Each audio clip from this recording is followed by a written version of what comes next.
En la clase de hoy vamos a hablar sobre el segundo de los textos, el que se titula Renacimiento 2. No vamos a analizar todos los puntos allí desplegados, puesto que algunos temas van a ser profundizados en textos posteriores. Me voy a abocar, eso sí, a algunas cuestiones en particular que son fundamentales. Por una parte vamos a hablar de los descubrimientos geográficos, de la ampliación de los horizontes geográficos y a la vez mentales, y vamos a hacer alguna referencia también a las innovaciones técnicas y científicas.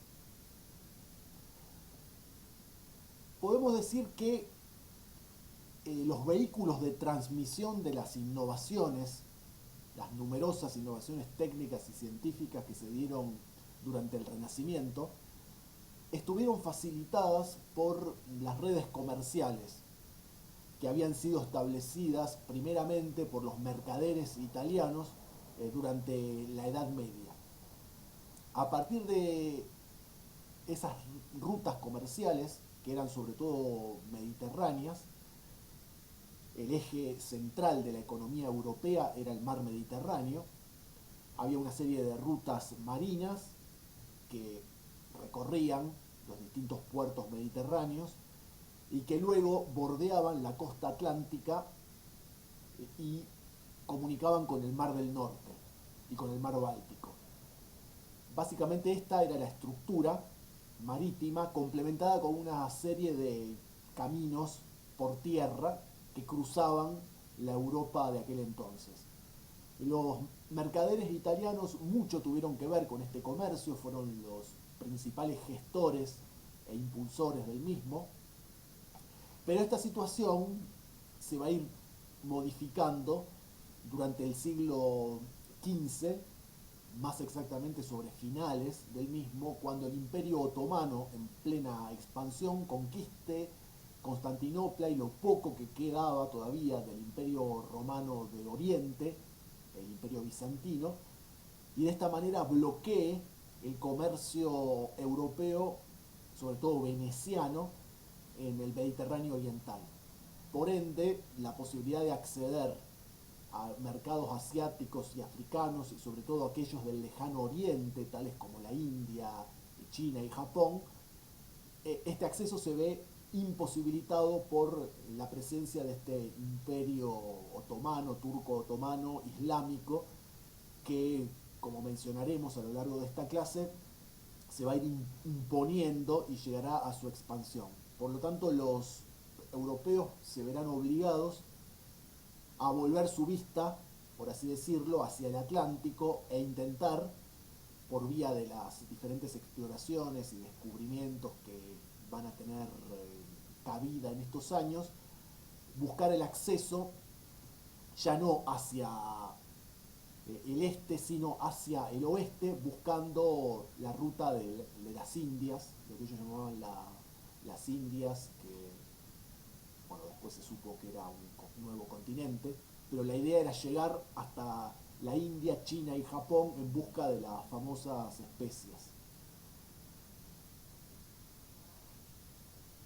Hacia el siglo XVI entonces declinan las ciudades-estado portuarias y mediterráneas,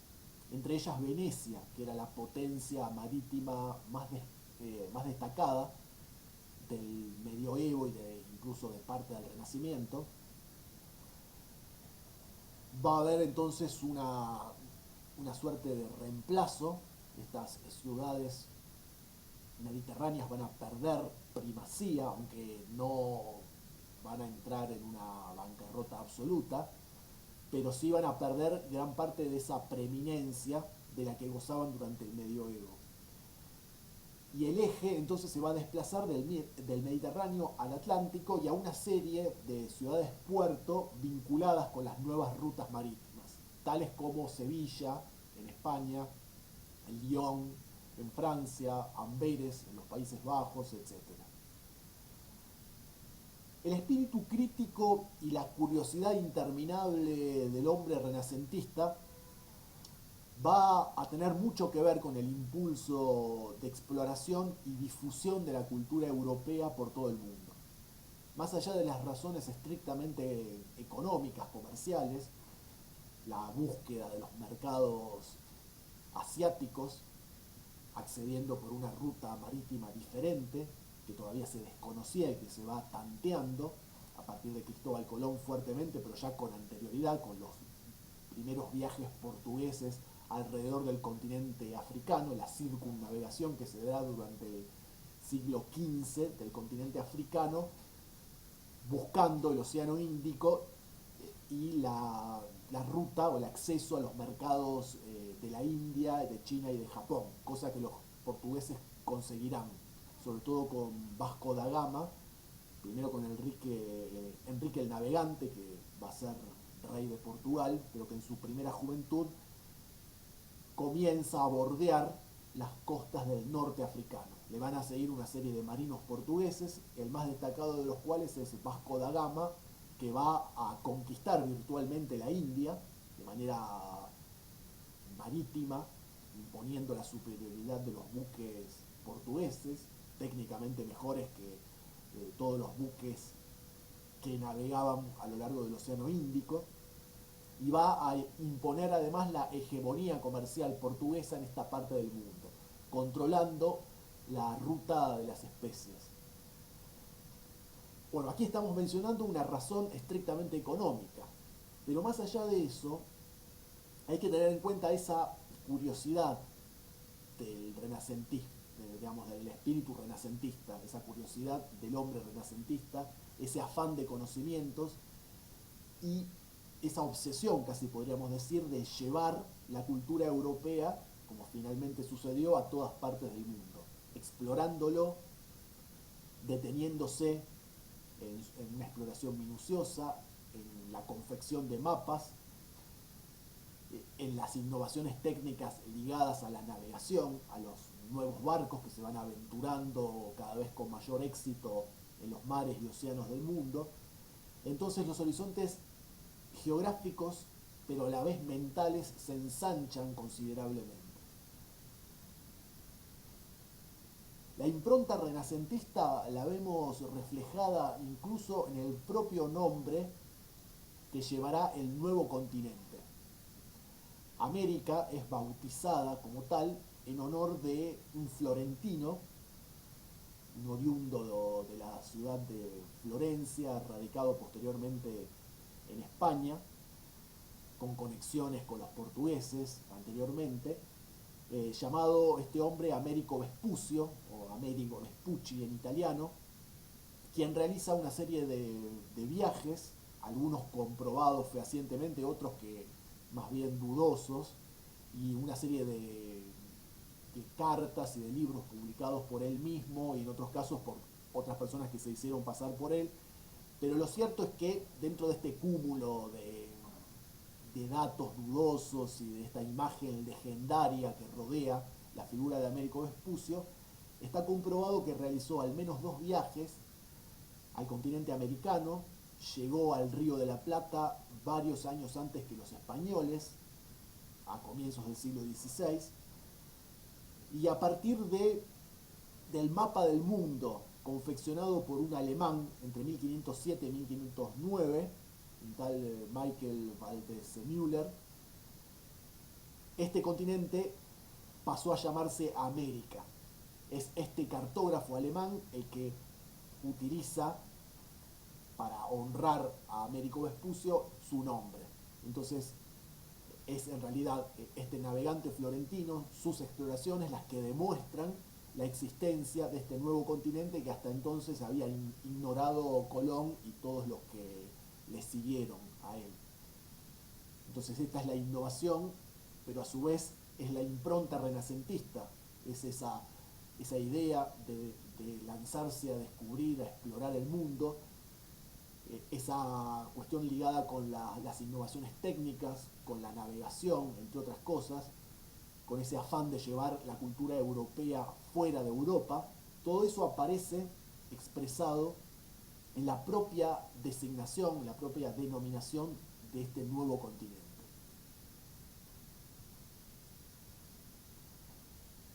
La pérdida de la supremacía comercial de las ciudades-estado italianas a favor de nuevos centros urbanos, como les mencionara, Sevilla, Lyon, Amberes, Londres, entre otros, es uno de los rasgos y una de las consecuencias de este periodo. Llamativamente, estas ciudades nuevas no se convirtieron, como sí habían sido las ciudades-estado italianas, como Venecia o como Génova, las principales ciudades portuarias, no fueron centros artísticos y culturales de la misma envergadura. Es decir, que aquí hay un desfasaje entre lo que sería el desarrollo intelectual y artístico, por un lado, y el desarrollo económico, que en el caso del primer renacimiento italiano formaban una unidad.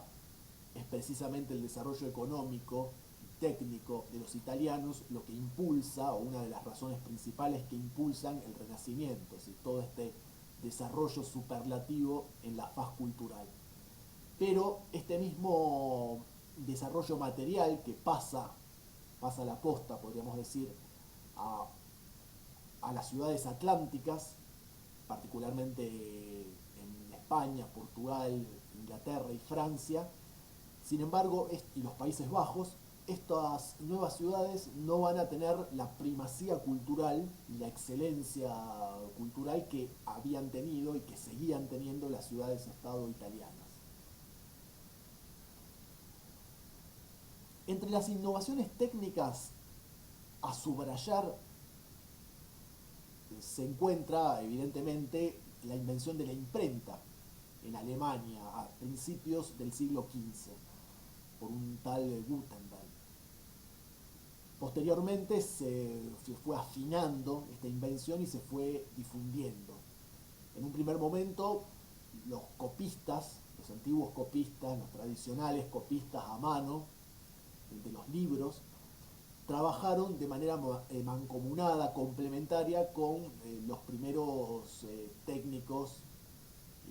y empresarios de imprentas, de casas editoriales. Hasta que gradualmente la copia a mano desapareció por completo para dejar su lugar exclusivo a la imprenta y a las editoriales. Ya desde muy antiguo, las copias a mano, artesanales, con sus defectos, ya en el mero hecho de copiar, de omitir, de equivocarse al hacerlo, o de tomarse licencias y de plagiar por caso, todas estas dificultades vinculadas con la copia de libros, porque no existía la imprenta, obviamente, recién en el siglo XV se la crea, todo esto tenía una serie de consecuencias complejas, molestas si se quiere, como ser la alta complejidad, las altas dificultades para poder hacer un libro y difundirlo, y a su vez el alto costo. Eran piezas de lujo prácticamente que muy poca gente podía procurarse. Esta circunstancia se modificó parcialmente con la invención de la imprenta, que permitió copiar con mayor velocidad y precisión estas copias inicialmente manuales de los libros, de las obras literarias y científicas, amplió la difusión, abarató el costo, pero no demasiado. Los libros siguieron siendo caros en sociedades en las cuales había avanzado la alfabetización, pero no lo suficiente. Habría que esperar al siglo XX para que el libro se convirtiese en un elemento popular relativamente barato y altamente difundido. Incluso hasta bien entrado el siglo XIX, el libro era carísimo, de difícil elaboración y difusión.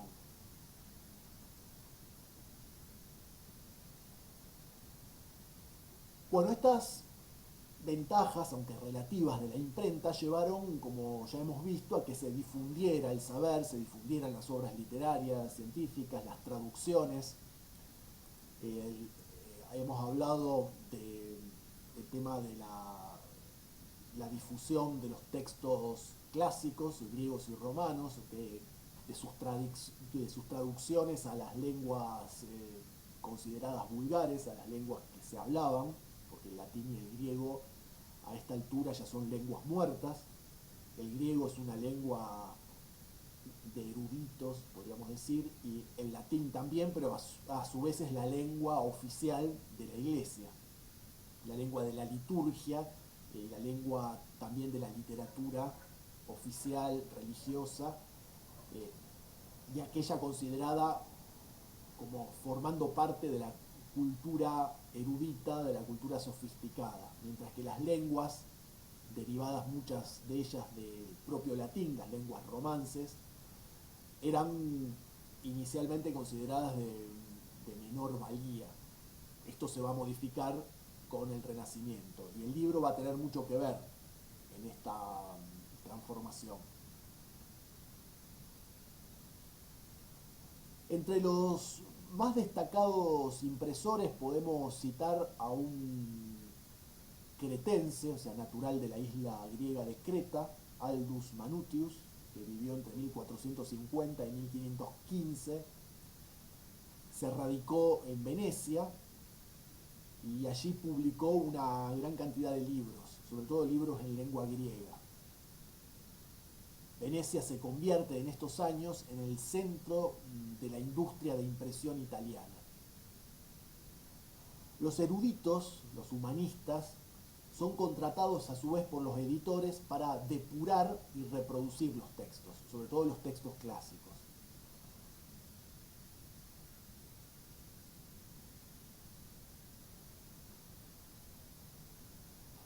La cuestión que aquí se trata en este texto de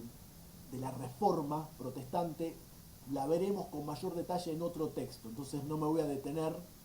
en esta cuestión para no prolongar en exceso la clase de hoy. Sí voy a mencionar en lo que hace también a la revolución científica, que es una de las manifestaciones más prestigiosas del Renacimiento, que ya en el siglo XV, en los albores de este proceso, el estudio de lo infinitamente pequeño y de lo infinitamente grande se erigen ambos estudios en protagónicos dentro del desarrollo científico. Por un lado, los astrónomos, el más destacado de los cuales es Nicolás Copérnico, seguido por Galileo Galilei, polaco el primero, italiano el segundo. Los astrónomos se van a abocar al estudio de lo grande, del universo, de los planetas, de las estrellas, de la situación del propio planeta Tierra dentro de un sistema considerado hasta el momento geocéntrico ya desde los antiguos griegos. Esta creencia en que el mundo en el que vivimos, el planeta Tierra, es el centro del cosmos y las estrellas, el Sol y los planetas girarían alrededor nuestro, se ve desestimada, se ve refutada por primera vez en esta época por Nicolás Copérnico. En 1453 se imprime un libro, justamente en pleno desarrollo inicial de la imprenta, titulado Sobre las revoluciones de las esferas celestiales. Y ese mismo año también sale publicado otro libro que se titula La fábrica del cuerpo humano. La primera obra es de Copérnico, como ya dijimos, la segunda de Andrea Vesalius, que es un anatomista flamenco, esto es de los Países Bajos, Holanda y Bélgica, que trabajó en Italia y en España. Mientras Copérnico y luego Galileo estudiarán lo infinitamente grande, los astros, el universo, y demostrarán fehacientemente que la Tierra no es el centro del universo, sino que forma parte de pequeña, humilde, de un sistema heliocéntrico, donde los planetas, y entre ellos la propia Tierra, giran alrededor del Sol. Esto se va a probar con cálculos astronómicos, matemáticos, con observaciones a través del telescopio. Cuando éste se invente, Galileo lo utilizará, complementará esta pesquisa astronómica con la confección, el dibujo de los planetas que podían ser ampliados gracias al telescopio, ampliados visualmente, y hará de alguna manera lo mismo que hacían los anatomistas, entre ellos Andrea Vesalius, cuando se dediquen a estudiar lo más pequeño, el cuerpo humano y sus órganos y sus partes más reducidas. De esta manera también podemos entroncar el estudio del cuerpo humano, el desarrollo de la medicina, con la preeminencia que tiene el cuerpo humano, el estudio anatómico, el estudio de sus formas, de su armonía, del equilibrio, de las medidas, de la perspectiva. Todo esto que se había iniciado con los griegos, con la estatuaria griega, con la pintura griega, y que los renacentistas prolongan. Aquí los anatomistas, al estudiar el cuerpo humano, van a contribuir grandemente al desarrollo de una reproducción del cuerpo humano más acabada, que es el caso más notorio, más manifiesto de los escultores, que van a poder reproducir las formas humanas de la manera más exacta y más sublime en su concepción de la belleza y de los cuerpos perfectos, que es típicamente griega, y que los renacentistas, los artistas del Renacimiento, particularmente los pintores y los escultores, retomarán con un éxito inédito.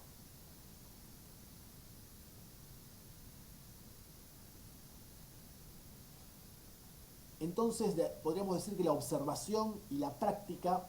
son, en estos casos citados, las que produjeron la teoría. Es la práctica, es la observación, es el trabajo empírico lo que forjará la teoría, y no al revés. Ya no serán las especulaciones abstrusas, académicas, los interminables debates, los áridos debates que habían caracterizado a la Edad Media y particularmente al trabajo universitario, la escolástica, este método de enseñanza y aprendizaje tan vetusto, tan rígido, donde